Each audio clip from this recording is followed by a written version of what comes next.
Hey guys, तो आज हम पढ़ेंगे कॉस्ट ऑफ डेट को कैलकुलेट कैसे करते हैं। हमने लास्ट वीडियो में देखा था कि हमारे पास कॉस्ट ऑफ कैपिटल क्या होता है। वो सब आई होप तो आपको समझ अच्छी तरह से आ चुका है। अगर नहीं आपने वो वीडियो देखा है तो प्लीज़ उस वीडियो को जाकर देखें। मैं डिस्क्रिप्शन में लिंक ज़रूर मेंशन करूंगी उस वीडियो का। अभी आप जो है आज हम डिस्कस करने वाले हैं कॉस्ट ऑफ डेट। तो कॉस्ट ऑफ डेट क्या होता है? Cost of obtaining the funds bye issuing debentures और दी बॉन्ड्स। ठीक है, तो कॉस्ट ऑफ डेट क्या हुआ? Cost of obtaining the funds bye issuing debentures और दी बॉन्ड्स। तो अब हमारे पास जो भी हमारी जो होते हैं डेट होते हैं, शेयर्स होते हैं, इनको हम इशू 3 तरीके से कर सकते हैं। At par value, at premium और at the discount. Par value means होता है हमारी फेस वैल्यू। ठीक है, कि जिस वैल्यू पर रजिस्ट्रार ऑफ कंपनी के पास रजिस्टर्ड है हमारे शेयर्स, हम उसी वैल्यू पर क्या कर रहे हैं, इन्हें इशू कर रहे हैं। एट द प्रीमियम का मतलब होता है more than the par value, means more than the face value, कि जितनी अमाउंट रजिस्टर्ड है हमारे शेयर्स की with the registrar of companies, हम उससे ज्यादा वैल्यू पर जो है शेयर्स को इशू कर रहे हैं। और at the discount means less than, at discount means less than the face value, at premium means more than the face value. हम अपने डेट या शेयर्स को इन 3 वेज में क्या कर सकते हैं, इशू कर सकते हैं। ठीक है, और हमारे पास जो कॉस्ट ऑफ डेट है इसमें हमारे पास टोटल जो है 4 तरीके बनते हैं कॉस्ट ऑफ डेट को कैलकुलेट करने के। क्योंकि हमारे पास जो डिबेंचर्स होते हैं कुछ रिडीमेबल होते हैं, कुछ इरिडीमेबल होते हैं। रिडीमेबल और इरिडीमेबल में क्या डिफरेंस है? रिडीमेबल मीन्स वो डिबेंचर्स जिनकी स्पेसिफिक डेट ऑफ रिडम्पशन होती है, means the debentures which carry the specific date of redemption. और इरिडीमेबल उसका opposite means the debentures which do not carry a specific date of redemption. Redeemable means जिन debentures की हमने क्या करनी है, रीपेमेंट करनी है एक स्पेसिफिक डेट पर, जो कि सर्टिफिकेट में ही मेंशन होगा कि हम इस डेट पर डिबेंचर्स को रिडीम कर देंगे। तो हमें उस डेट पर डिबेंचर्स की जो हमने डिबेंचर्स के थ्रू जो कैपिटल रेज की है उसकी हमने रीपेमेंट करनी है। और इरिडीमेबल जब कोई ऐसी स्पेसिफिक डेट नहीं होती है। तो इन दोनों ही केसेस में जो फॉर्मूला होता है कॉस्ट ऑफ डेट को कैलकुलेट करने का वो अलग अलग होता है। और नेक्स्ट जो हमारा फैक्टर है कॉस्ट ऑफ डेट को कैलकुलेट करते वक्त वो होता है टैक्स। एक्चुअली जो हम डिबेंचर होल्डर्स पर इंटरेस्ट की पेमेंट करते हैं वो एक डिडक्टिबल एक्सपेंस होता है while the calculation of tax. Interest pay to debenture holders is a deductible expense while the calculation of tax. कि जब आप टैक्स की पेमेंट निकालते हो कि आपको एक साल में कितना टैक्स पे करना है, उस टाइम पर जितना आपने इंटरेस्ट पे किया है डिबेंचर होल्डर्स को वो आप माइनस कर सकते हो। और उसके बाद ही जो आपके पास आपके प्रॉफिट्स बचते हैं उस पर आपको टैक्स देना होता है। दैट मीन्स कि जितना भी amount as a interest debenture holders को दिया जाता है उस पर कंपनी को कोई भी इंटरेस्ट नहीं देना होता। दैट मीन्स वो कंपनी के लिए एक बेनिफिट है। और अगर आपने पेमेंट इंटरेस्ट की बिफोर टैक्स की है, दैट मीन्स टैक्स की अभी पेमेंट नहीं हुई है, कंपनी को अभी वो जो इंटरेस्ट की पेमेंट का बेनिफिट होना था टैक्स की पेमेंट से बचने के लिए वो नहीं हुआ है, तो उसके लिए अलग फॉर्मूला हो जाता है। और अगर कंपनी ने आफ्टर टैक्स पेमेंट की है तो उसके लिए एक अलग फॉर्मूला हो जाता है। ठीक है, तो हमारे पास ये 2 फैक्टर्स हैं, एक इरिडीमेबल डेट और एक है बिफोर टैक्स। और इसी तरह से एक हमारे पास आएगा इरिडीमेबल डेट आफ्टर टैक्स, और फिर एक नेक्स्ट आएगा रिडीमेबल डेट बिफोर टैक्स, और फिर आएगा रिडीमेबल डेट आफ्टर टैक्स। तो इस तरह से टोटल हमारे पास 4 केसेस हो जाएंगे। तो इन चारों केसेस में जो फॉर्मूलाज है वो अलग अलग होंगे। आज हम जो डिस्कस करेंगे वो करेंगे cost of irredeemable debt before tax and cost of irredeemable debt after tax. ठीक है, आज हम ये 2 केसेस देखेंगे। तो देखते हैं इन दोनों केसेस में क्या फॉर्मूलाज यूज किए जाते हैं। Let's see. Cost of irredeemable debt before tax का जो फॉर्मूला है हमारे पास वो क्या है, K DV, that means cost of debt before tax I divide by NP multiply by 100। यहाँ पे के डीबी क्या है, cost of debt before tax, I क्या है, interest paid on annual basis, और एनपी क्या है, नेट प्रोसीड्स। ठीक है, तो ये फॉर्मूला क्या है हमारे पास, इरिडीमेबल डेट बिफोर टैक्स। ये सारी आपके पास सिचुएशंस क्वेश्चन में ही मेंशन होगी कि हमारे डिबेंचर्स रिडीमेबल है या इरिडीमेबल है, हम पेमेंट बिफोर टैक्स कर रहे हैं या आफ्टर टैक्स करें, ये सब आपके पास क्वेश्चन में मेंशन होगा। आपको बस पहचानना है कि क्वेश्चन में क्या मेंशन है और उसके अकॉर्डिंगली आपको फॉर्मूला अप्लाई कर आंसर कैलकुलेट करना है। ठीक है, और cost of irredeemable debt after tax पूरा सेम फॉर्मूला है, सिर्फ एक चेंज है और वो क्या चेंज है, टैक्स का। कि अगर हमारे पास आफ्टर टैक्स हुआ है तो हम ये जो टी है, जो टैक्स रेट है, उसको क्या कर देंगे, डिडक्ट कर देंगे। क्यों डिडक्ट कर देंगे? क्योंकि हमने इफेक्टिव कॉस्ट ऑफ डेट निकालनी है। दैट मीन्स कि हमें एक्चुअल में कितनी कॉस्ट पड़ी है, पर हमें जितनी टैक्स अमाउंट से हमें बेनिफिट हो गया वो तो हमें डिडक्ट करनी पड़ेगी ना, अगर अपनी इफेक्टिव कॉस्ट ऑफ डेट निकालनी है। इसलिए हम टैक्स रेट को क्या कर देते हैं, माइनस कर देते हैं, क्योंकि हमें बेनिफिट है और हम कॉस्ट निकालें तो कॉस्ट को निकालते हैं, जितने भी हमें बेनिफिट्स हुए वो तो डिडक्ट करेंगे ही ना। ठीक है, तो ये टी क्या है, रेट ऑफ टैक्स, और यहाँ पर KDA यूज करेंगे, that means cost of debt after tax. तो ये दोनों हमारे पास फॉर्मूलाज है, ये बिफोर टैक्स का और ये आफ्टर टैक्स का। यहाँ पर सिर्फ 1 माइनस टी एक्स्ट्रा है, बाकी पूरा फॉर्मूला सेम है। ठीक है, तो ये, हाँ, ये बात ध्यान रखना, ये दोनों फॉर्मूलाज किस केस में पढ़ रहे हैं हम, इररिडीमेबल डेट, जहाँ पर डिबेंचर्स को हमने रिडीम नहीं करना है एट अ स्पेसिफिक डेट। ठीक है, अब इस कंसेप्ट को मैं आपको एक क्वेश्चन सॉल्व करा देती हूँ ताकि आपको ये बिल्कुल क्लियर हो जाए। सबसे पहले तो क्वेश्चन देखते हैं कि क्या है, उसके बाद ही हम इसे सॉल्व करेंगे। तो क्वेश्चन क्या है हमारे पास, एक company has 9% irredeemable debt of ₹7 lakh and at the time of issue incurred the following expenses। एक कंपनी है जिस कंपनी ने इररिडीमेबल डेट को, यहाँ पर क्वेश्चन में साफ साफ मेंशन है ना कि कंपनी ने कौन से डिबेंचर्स को इशू किया है, इररिडीमेबल को। 9%, ये 9% क्या होता है, इंटरेस्ट रेट, कि कंपनी ने इररिडीमेबल डेट को इशू किया है जिसपे 9% इंटरेस्ट रेट है, और कितनी अमाउंट, 7 लाख इशू की है, and at the time of issue उसने ये सारे एक्सपेंसेस को इनकर किया। दैट मीन्स ये जो इशू के टाइम पे एक्सपेंसेस होते हैं इन्हें हम क्या बोलते हैं, फ्लोटेशन कॉस्ट। क्या क्या एक्सपेंसेस हुए हैं, ब्रोकरेज हुई है 0.5%, अंडरराइटिंग कमीशन का एक्सपेंस हुआ है, और प्रिंटिंग एंड अदर एक्सपेंसेस हुए 20,000 रुपीज के।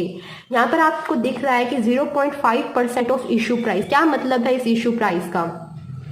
इशू प्राइस का मतलब होता है कि एक्चुअल प्राइस, जो एक्चुअल सेल प्राइस है, इशू प्राइस को हम सेल प्राइस भी बोलते हैं, ये वो प्राइस होता है जो प्राइस पर हमने एक्चुअली में इशू किया है। मतलब कि डिस्काउंट पर अगर इशू किया है या अगर प्रीमियम पर इशू किया है तो फेस वैल्यू में उसकी एडजस्टमेंट करने के बाद जो प्राइस आएगा उस प्राइस को हम इशू प्राइस बोलते हैं। अंडरस्टूड? कि मान लो अगर आपने ये 7 लाख डिबेंचर्स को इशू किया है एट 5% डिस्काउंट, तो वो 7 लाख में से 5% डिस्काउंट माइनस करने के बाद जो प्राइस आएगा वो आपका इशू प्राइस होगा।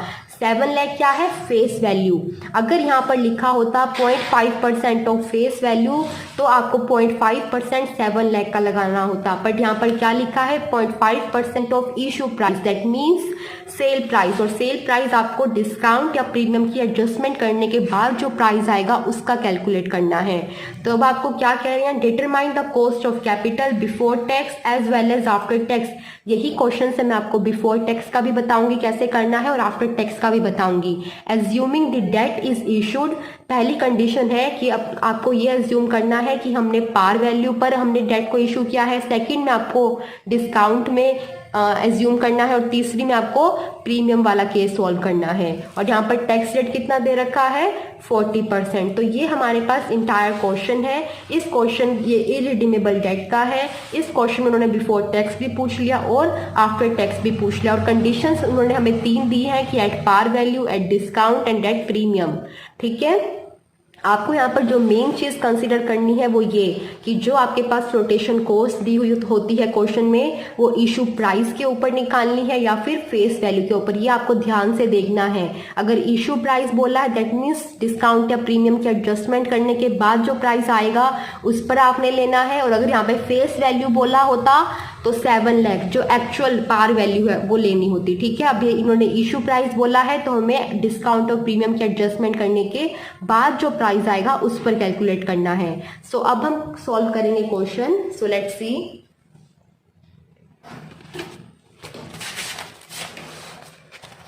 पहले हमारे पास जो भी इन्होंने क्वेश्चन में दे रखा है वो देख लिया है हमने। सो सबसे पहले हमने क्या करना है, हम निकालेंगे बिफोर टैक्स। ठीक है, हम क्या निकालेंगे, बिफोर टैक्स इधर निकालेंगे और आफ्टर टैक्स इधर कैलकुलेट करते हैं। ठीक है, साथ साथ आपको दोनों समझ आएंगे और अच्छी तरीके से समझ आएंगे। सो कॉस्ट ऑफ इररिडीमेबल हम डेट की निकाल रहे हैं। क्या फॉर्मूला है बिफोर टैक्स का, I divide by NP multiply by 100। Interest सबसे पहले हमें देखना है कितना है। इन इंटरेस्ट कितना है बोला ना उन्होंने, company has 9% irredeemable debt of ₹7 lakh. आपको एक बात याद रखनी है, यहाँ पे इंटरेस्ट हमेशा फेस वैल्यू पर कैलकुलेट करते हैं, हमेशा फेस वैल्यू पर, ठीक है। तो यहाँ पर इंटरेस्ट कितना आएगा, 9% ऑफ 7 लाख, यही क्या हुआ है ना, 9% 7 लाख। तो हमने क्या लिया, 9% ऑफ 7 लाख, कितना आ जाएगा, 63,000, ठीक है। ये आ गया हमारे पास आई। दूसरा क्या है, एनपी कैलकुलेट करना है। ये इंटरेस्ट आ गया, अब एनपी कैलकुलेट करना है। एनपी क्या दे रखा है, मतलब कि एनपी का मतलब क्या है, नेट प्रोसीड्स, राइट। तो नेट प्रोसीड्स कितनी आएंगी हमारे पास, कि हमें एक्चुअल में कंपनी को शेयर से डिबेंचर होल्डर से कितना पैसा मिला है। कंपनी को 7 लाख मिलना था, कितना था, टोटल फेस वैल्यू थी 7 लाख की, और उस 7 लाख में से पहला केस हम कर रहे हैं अभी, हम ये जो पहला केस है ना पार वैल्यू वाला, ये डिस्कस कर रहे हैं। इस केस में नेट प्रोसीड्स कितनी आएंगे, पार वैल्यू, दैट मीन्स कोई डिस्काउंट या प्रीमियम की तो एडजस्टमेंट करनी ही नहीं है, पार वैल्यू पर इशू किया है। तो पार वैल्यू पर इशू किया है तो 7 लाख तो हमारे पास था, बस इसमें से हमने जो हमारे एक्सपेंडिचर हुआ है उसको माइनस करना है। वो एक्सपेंसिस कितने हैं, पहले यहाँ साइड में लिख लेते हैं और कितने हैं सारे। उन्होंने कहा है 0.5% ऑफ इशू प्राइस ब्रोकरेज है, अंडर राइटिंग कमीशन 2% है इशू प्राइस का, और प्रिंटिंग और अदर एक्सपेंसेस 20,000 है। तो इसको बस लिख लेना है आपने। कितने हैं आपके सारे एक्सपेंसेस, सबसे पहले जो है आपके पास ब्रोकरेज है। ब्रोकरेज कितना है, 0.5% ऑफ इशू प्राइस। इस केस में आपके पास इशू प्राइस कौन सा केस है, ये एट पार वैल्यू, तो यहाँ पर इशू प्राइस कितना है, 7 लाख की, क्योंकि प्रीमियम में डिस्काउंट तो है नहीं, तो इशू प्राइस हमारे पास वही 7 लाख ही है। तो आपको क्या करना है, 0.5% ऑफ 7 लाख कितना आएगा, कैलकुलेट करो। और इतना मैं सारा यहाँ पर लिखती हूँ। अंडर राइटिंग कमीशन कितनी होगी, अंडर राइटिंग कमीशन कितनी है, 2% ऑफ 7 लाख कितनी होगी वो लिखो। और प्रिंटिंग के एक्सपेंसेस हमारे पास कितने हैं, 20,000, ये तो गिवन ही है, इसे हमें कैलकुलेट करने की ज़रूरत नहीं है। तो 0.5% जो था हमारे पास 7 लाख का कितना आया है, 3,500, और अंडर राइटिंग कमीशन कितनी आई है, 14,000। तो ये तीनों का टोटल कितना बन जाएगा आप लोगों के पास, बताइए, 37,500, ठीक है। तो ये नेट प्रोसीड्स हो गई 7 लाख, एक्सपेंडिचर हमारे पास टोटल हो गया 37,500, में तीनों एक्सपेंसेस को ऐड कर लिया है। तो अब आपको नेट प्रोसीड्स निकालने के लिए क्या करना है, जो आपके पास 7 लाख था उसमें से ये 37,500 को डिडक्ट करोगे तो टोटल कितना आ जाएगा, 6,62,500 रुपीज़ आपकी नेट प्रोसीड्स है। और इंटरेस्ट कितना है, 63,000। नेट प्रोसीड्स हमने कैलकुलेट की, कितनी आई, 6,62,500। अब बस इसे फॉर्मूला में अप्लाई करना है और आपको क्या मिल जाएगा, आपका कॉस्ट ऑफ डेट। तो फॉर्मूला में अप्लाई कर देंगे, 63,000 इंटरेस्ट, नेट प्रोसीड्स हमने कैलकुलेट की हैं 6,62,500 मल्टीप्लाई बाय 100, कैलकुलेट करो कितना आएगा, 9.5% आएगा, ठीक है। आफ्टर टैक्स में कुछ भी नहीं करना, जो ये 9.5% है ये तो है ही आपका, इसको क्या करना है, सिंपली मल्टीप्लाई करना है 1 माइनस टी से। टी टैक्स रेट कितना था, टैक्स रेट कितना गिवन है क्वेश्चन में, 40%। तो 1 माइनस 40% मतलब कि 0.40, 9.5 मल्टीप्लाई बाय 0.60 कितना बनता है, कैलकुलेट कीजिए। ये हमारे पास कितना आएगा, 5.7%, ठीक है। तो ये आ गया हमारे पास, बिफोर टैक्स आ गया 9.5% और आफ्टर टैक्स आ गया 5.7%। क्या मुश्किल था इसमें, कुछ भी नहीं, फॉर्मूला पता होना चाहिए और ये पता होना चाहिए कि आपको किस तरह से कैलकुलेशन करनी है। सिंपल था बिल्कुल ही, 9% हमें पता था, फेस वैल्यू पे हमेशा फेस वैल्यू पे इंटरेस्ट कैलकुलेट होगा, ठीक है, फेस वैल्यू पे कैलकुलेट किया 63,000। नेट प्रोसीड्स हमें देखी थी, हमने निकालनी थी। फेस वैल्यू थी 7 लाख, उसको हमने फ्लोटेशन कॉस्ट माइनस की। फ्लोटेशन कॉस्ट में हमारे पास ये 3 एक्सपेंडिचर्स थे, वो माइनस के 37,500 के 6,62,500 रुपीज़ आए। और इसको हमने बस फॉर्मूला में अप्लाई कर दिया। 63,000 divide by 6,62,500 multiply 109.5%। After tax वाला कैलकुलेट करना है, कुछ नहीं करना, सिंपल है। 9.5 जो आपके पास जितना फॉर्मूला, क्योंकि पहले तो फॉर्मूला यही है ना, I divide by N P multiply by 100, बस उस पर मल्टीप्लीकेशन करनी है 1 माइनस टी से। तो 9.5 तो इसका आंसर आया था इतने पार्ट का। अब उसमें से 1 माइनस टी माइनस हमने अप्लाई करना है। टी कितना था 40%, 40% मीन्स 0.40। तो 9.5 मल्टीप्लाई 0.60 कितना आ गया 5.7%। मैं ये होप करती हूँ कि आपको ये सब समझ आ रहा है and it's not getting confusing still. अगर आपको कोई भी कंफ्यूजन है तो कमेंट सेक्शन में आप आस्क कर सकते हो, पूछ सकते हो। ओके, तो ये हमारा था पहला केस जहाँ पर एट पार सब कुछ किया जा रहा था, एट पार। अब आता है नेक्स्ट केस। अगर आपके पास नेक्स्ट केस कौन सा है, डिस्काउंट वाला केस है ना, कि अगर 5% के डिस्काउंट पर ये सब करें हम, कि अगर हमने कंपनी ने अगर डेट को इशू किया है एट द डिस्काउंट ऑफ 5%, तो उस केस में कैसे करेंगे। सो गाइस, सेकंड क्या है अब हमारे पास, issue of debts at a discount of 5%। So अब हम इस केस में देखते हैं कि कॉस्ट ऑफ कैपिटल कैसे कैलकुलेट करते हैं। ठीक है, तो फॉर्मूला तो वही सेम है, I divide by N P multiply by 100। Formula तो यही रहेगा क्योंकि केस तो वही है ना, इररिडीमेबल डेट और बिफोर टैक्स। पहले हम बिफोर टैक्स कैलकुलेट करेंगे, then after that we will calculate for after tax. इस वाले कंडीशन में सिर्फ एक चेंज आया है, वो ये है कि अब हम डेट को इशू कर रहे हैं एट अ डिस्काउंट ऑफ 5%, जबकि पहले वाले केस में हमने at the face value debt को इशू किया था। सो अगर हमने बिफोर टैक्स वाले केस में डेट्स को इशू किया है एट अ डिस्काउंट ऑफ 5%, तो क्या चेंज आएगा। इंटरेस्ट तो मैंने आपको पहले ही बताया है कि हमेशा फेस वैल्यू पर कैलकुलेशन की जाती है। तो इंटरेस्ट का रेट परसेंट कितना था 9%, फेस वैल्यू 7 लाख, तो वही सेम 63,000 जो है आपके पास क्या आएगा, इंटरेस्ट आएगा। और अगर रही बात हमारी एनपी की, तो वो अब चेंज हो जाएगी। क्यों, क्योंकि नेट प्रोसीड्स क्या होता है कि कंपनी को एक्चुअल पैसा कितना मिला, जो हम कैसे कैलकुलेट कर रहे थे, फेस वैल्यू में से जितना कंपनी को डेट इशू करते वक्त एक्सपेंडिचर आया वो माइनस करके हम नेट प्रोसीड्स को कैलकुलेट कर रहे थे। पर अब हमें यहाँ पर क्या आ गया है, डिस्काउंट भी पता है कि डिस्काउंट पर कंपनी ने डेट्स को इशू किया है, तो हमें डिस्काउंट की भी एडजस्टमेंट करनी पड़ेगी नेट प्रोसीड्स को कैलकुलेट करते टाइम पर।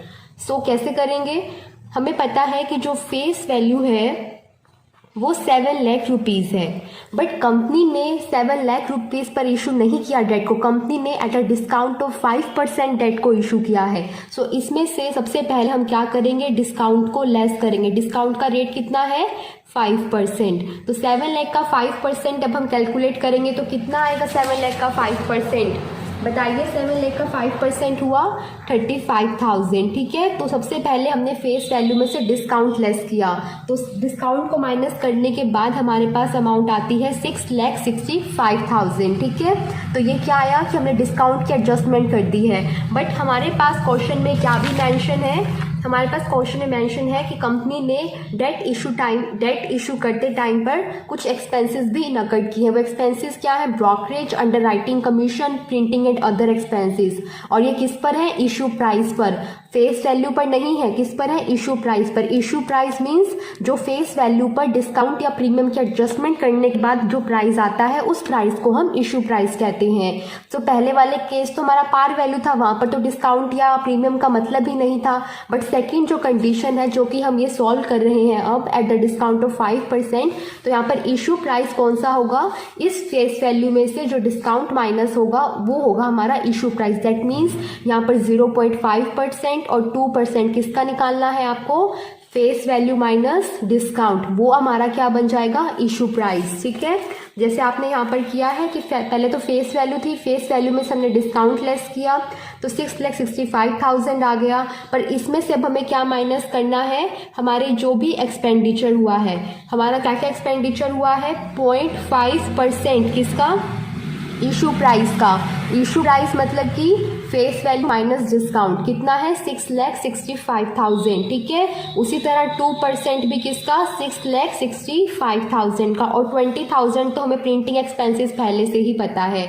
तो 0.5% ऑफ 6,65,000 कितना आएगा, 0% ऑफ 6,65,000 आएगा 3,325, और हमारे पास 2% ऑफ 6,65,000 कितना आएगा 13,300। और इन तीनों को हमने क्या कर लेना है, ऐड कर लेना है, क्योंकि तीनों ही हमारे क्या है एक्सपेंडिचर है। और इन तीनों का टोटल कितना बना 36,625। ये आपको क्या करना है, डिडक्ट करना है किसमें से 6,65,000 में से, और जो आएगा आपके पास वो क्या होगा नेट प्रोसीड्स, ठीक है।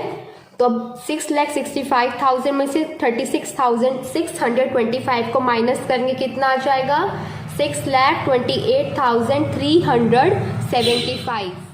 बस हमें फॉर्मूला में पुट करना है और हमें cost of debt before tax पता चल जाएगा। इंटरेस्ट हमने कैलकुलेट कर लिया 63,000, तो सबसे ऊपर 63,000 डिवाइड में क्या रखते हैं नेट प्रोसीड्स। नेट प्रोसीड्स कितनी है 6,28,375 मल्टीप्लाई बाय 100, तो ये कितना आ जाएगा आपके पास, कैलकुलेट कीजिए, ये आना चाहिए अप्रोक्सीमेटली 10%, ठीक है। तो ये हमारे पास क्या आ गया cost of debt before tax. अब हमने क्या निकालना है cost of debt after tax. Discount वाले केस में ही cost of debt after tax निकालने का फॉर्मूला क्या है, सिमिलर है ना, I divide by NP multiply by 100 1 minus T.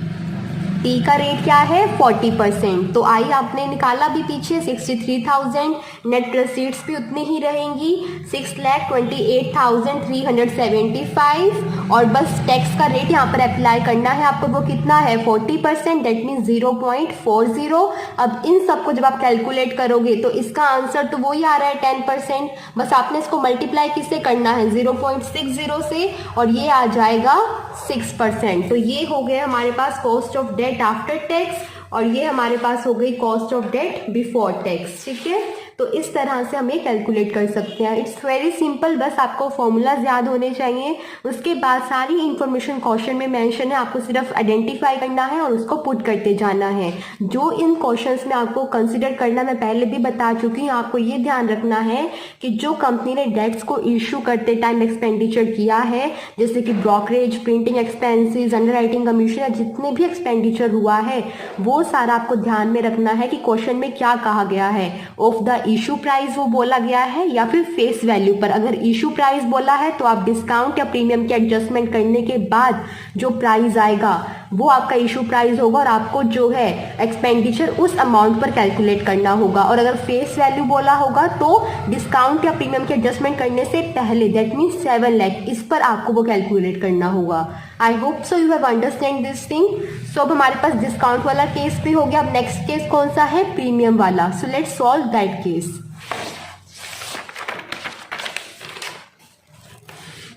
So next case हमारे पास क्या है, प्रीमियम वाला, दैट इज, अब हमने दो कंडीशंस देख ली हैं, एट पार भी देख लिया है, एट द डिस्काउंट ऑफ 5% भी देख लिया है।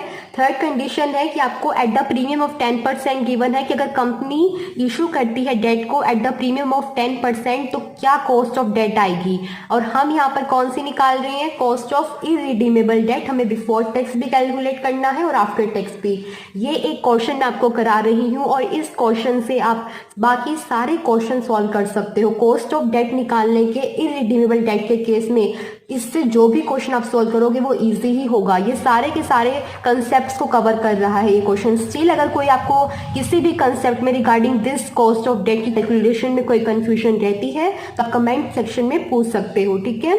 तो अभी हमारे पास अब हमने क्या करना है, थर्ड कंडीशन को सॉल्व करना, दैट इज प्रीमियम ऑफ 10%। अगर कंपनी ने डेट को इशू किया है एट द प्रीमियम ऑफ 10% तो क्या होगा, किस तरह से कॉस्ट ऑफ डेट कैलकुलेट की जाएगी। लेट्स सी, अब हम देखते हैं कि किस तरह से कैलकुलेट की जाएगी। तो अब हम क्या कर रहे हैं, थर्ड कंडीशन को सॉल्व कर रहे हैं। थर्ड कंडीशन में हमारे पास क्या आएगा, क्या कैलकुलेट करना है, सबसे पहले वही cost of debt before tax, formula वही है, I divide by NP multiply by 100, और आई भी सेम रहेगा क्योंकि इंटरेस्ट हमेशा फेस वैल्यू पर कैलकुलेट करना है, तो फेस वैल्यू तो कभी भी चेंज नहीं होगी ना, तो वही हमारे पास 9% 7 लाख का कितना आएगा 63,000। ये तो हम कब से ही कैलकुलेट करते रहे, लास्ट 2 केस में भी 63,000 ही था। क्यों? क्योंकि इंटरेस्ट हमेशा फेस वैल्यू पर ही कैलकुलेट करते हैं। चेंज कहाँ आएगा? जहाँ पर डिस्काउंट या प्रीमियम की बात होगी। अब जैसे नेट प्रोसीड्स कैलकुलेट करनी है तो यहाँ पर चेंज है, क्योंकि यहाँ पे हमें प्रीमियम की एडजस्टमेंट भी करनी होगी। तो फेस वैल्यू क्या है हमारे पास 7 लाख। इस 7 लाख में क्या करेंगे? प्रीमियम को ऐड करेंगे। प्रीमियम कितना है? कितना क्वेश्चन में गिवन है? प्रीमियम 10%। तो 10% कितना होगा 7 लाख का? 70,000। 70,000 को ऐड किया तो ये 7,70,000 क्या बना आपके पास? इशू प्राइस आ गया ना। अब जो आपने ब्रोकरेज लगानी है और जो दूसरा एक्सपेंडिचर था, क्या था दूसरा एक्सपेंडिचर? Under writing commission. ये दोनों आपको किस पर? इशू प्राइस पर। दैट मीन्स 7,70,000 पर आपको ये कैलकुलेट करनी है। ठीक है, तो अब आपको क्या लेस करना है? आपके जो भी एक्सपेंडिचर हुआ है, और वो एक्सपेंडिचर कितना हुआ है? सबसे पहले वही ब्रोकरेज, फिर अंडर राइटिंग कमीशन जितनी भी आपकी है, और फिर जो प्रिंटिंग का जो एक्सपेंडिचर है आपका, वो प्रिंटिंग के हमें दे रखे हैं 20,000 है, और ब्रोकरेज हमें पता है 0.5% है, और अंडर राइटिंग कमीशन 2% है। तो 0.5% ऑफ 7,70,000 कितना आएगा? कैलकुलेट कीजिए और बताइए कितना आएगा। 3,850 आना चाहिए, और हमारे पास जो अंडर राइटिंग कमीशन आएगी वो आएगी 15,400। सो इन तीनों को आपने ऐड कर लेना, क्योंकि ये तीनों ही एक्सपेंडिचर है आपका, और ऐड करके ये कितना बन जाएगा? इन तीनों का एडिशन कितना होगा? 39,250। और इसको आपको क्या करना है? डिडक्ट करना है 7,70,000 में से, और जो डिडक्ट करके आपके पास आएगा वो क्या होगा? Net proceeds. यही क्या था ना लास्ट क्वेश्चन में, क्या चेंज है? बस यहाँ पर हमने डिस्काउंट लेस किया था, अब हमने यहाँ पर प्रीमियम ऐड कर दिया है। 7,70,000 उसमें से एक्सपेंडिचर लेस करना है। एक्सपेंडिचर कितना हुआ? जो भी आपका कैलकुलेट करके आता है उसमें से टोटल हमारा बना 39,250। आपको 7,70,000 में से 39,250 को डिडक्ट करना है। डिडक्ट करके क्या आएगा? 7,30,750 ये आना चाहिए। आप कैलकुलेट कर देख सकते हो, अगर ये आ रहा है दैट मीन्स आप सही सॉल्व कर रहे हो। ठीक है, तो ये आता है। अब बस आपके पास इंटरेस्ट भी आ गया, नेट प्रोसीड्स भी आ गई। अब सिर्फ फॉर्मूला में पुट करना है और आपको cost of debt before tax मिल जाएगा। I hope so you are understanding this thing. ठीक है, तो ये हमारे पास रहा हमारा इंटरेस्ट 63,000, और ये रही हमारे पास हमारी नेट प्रोसीड्स। नेट प्रोसीड्स कितनी आई है? 7,30,750। बहुत ही सिंपल है। सबसे पहले फेस वैल्यू को उठाना है, अगर डिस्काउंट है तो वो माइनस करना है, प्रीमियम है तो ऐड करना है। 70,000 कहाँ से आया? कंफ्यूज मत होना, ये 10% है किसका? 7 लाख का। प्रीमियम और डिस्काउंट जो भी होता है वो तो फेस वैल्यू पर ही लगाते हैं ना। तो 10% ऑफ 7,70,000, इसको ऐड किया 7,70,000, उसमें से जितना भी कंपनी ने डेट को इशू करते टाइम पर जितना भी एक्सपेंडिचर किया था वो सारा हमने देखा, उसको ऐड किया, और इसमें से इस अमाउंट को डिडक्ट करके हमारे पास ये अमाउंट आ गई। अब बस फॉर्मूला में अप्लाई करना है आप लोगों को। क्या फॉर्मूला है? 63,000 डिवाइड बाय कितना आया है? 7,30,750 मल्टीप्लाई बाय 100। देखिए कितना आएगा कैलकुलेट कर ये आना चाहिए 8.6%। ठीक है, यही आएगा। कैलकुलेट कर लीजिए, अप्रॉक्सीमेटली हमें लेना होता है। वैसे तो वैल्यूज बहुत बड़ी बड़ी आती हैं, आपको बस 1 या 2 राउंड फिगर करके ले लेना है। ठीक है, तो ये हमारे पास आ गया cost of debt before tax. अब आपको क्या कैलकुलेट करना है? Cost of debt after tax. Cost of debt after tax हमारे पास कितनी थी? इसका फॉर्मूला क्या है? वही I divide by NP multiply by 100 1 minus T. बस ये टी ही तो एक्स्ट्रा लेते हैं हम यहाँ पर, तो इतने का तो हमें पता ही आंसर 8.6% है। बस मल्टीप्लाई किससे करना है? 1 माइनस 0.40। टैक्स रेट तो सेम ही है 40%, तो 40% कितना होता है? 0.40। तो 8.6 मल्टीप्लाई 0.60 कितना बनेगा आपके पास? ये आएगा अप्रोक्सीमेटली 5.16%। तो ये हो गई cost of debt before tax और ये हो गई cost of debt after tax. I hope so कि आपको तीनों कंडीशन समझ आ चुकी हैं कि अगर पार वैल्यू पर इशू किया है, एट प्रीमियम इशू किया है, एट डिस्काउंट इशू किया है, तीनों में फॉर्मूला सेम है। बस आपको नेट प्रोसीड्स करते वक्त जो कैलकुलेट करोगे उस टाइम पर प्रीमियम या डिस्काउंट के लिए एडजस्टमेंट करनी है। प्रीमियम था तो हमने ऐड किया और जो ऐड करने के बाद आया उस पर ही आपको ब्रोकरेज और बाकी सारे एक्सपेंडिचर निकालना है। क्यों? क्योंकि क्वेश्चन में गिवन था कि वो किस पर है, इशू प्राइस पर। अगर वहां पर लिखा होता, अगर यहाँ पर ये लिखा होता कि ये 0.5% फेस वैल्यू का है, फिर 7 लाख पर निकालना था, पर अभी यहाँ पर क्या लिखा है, इशू प्राइस, तो किस पर कैलकुलेट करना है, 7,70,000 पर। तो ये सब हमने 0.5% किसका निकाला है, ये 0.5% 7,70,000 का है और ये 2% भी 7,70,000 का है। ठीक है, और ये 20,000 तो क्वेश्चन में गिवन ही था। बस इन तीनों को कैलकुलेट किया, इन तीनों को ऐड करने के बाद हमारे पास ये आया, इसमें से इसको माइनस किया तो ये आया, इसको फॉर्मूला में पुट किया और आंसर कैलकुलेट किया। Cost of debt after tax में सिर्फ एक चेंज था, वो था टैक्स का। टैक्स रेट हमारे पास गिवन है 40%, 40% मीन 0.40 और 1 माइनस 0.40 0.60, 8.6 इतने पार्ट का हम पहले ही कैलकुलेट कर चुके हैं, तो इतने पार्ट का सेम 8.6% यहाँ लिख दिया और मल्टीप्लाई कर दिया 0.60 से, तो हमारे पास क्या आ गया, 5.16%। So I hope so you have understand this thing and it's not getting confusing और आपको ये तीनों चीजें समझ में आ चुकी हैं। ठीक है, so do like the video and keep sharing it with your friends and don't forget to subscribe the channel. Okay guys, thank you very much। अब इसका नेक्स्ट पार्ट जो कि है हमारे पास redeemable debt after tax and before tax, तो हम next video में डिस्कस करेंगे। अभी के लिए सिर्फ इतना ही। Okay, bye bye, thank you.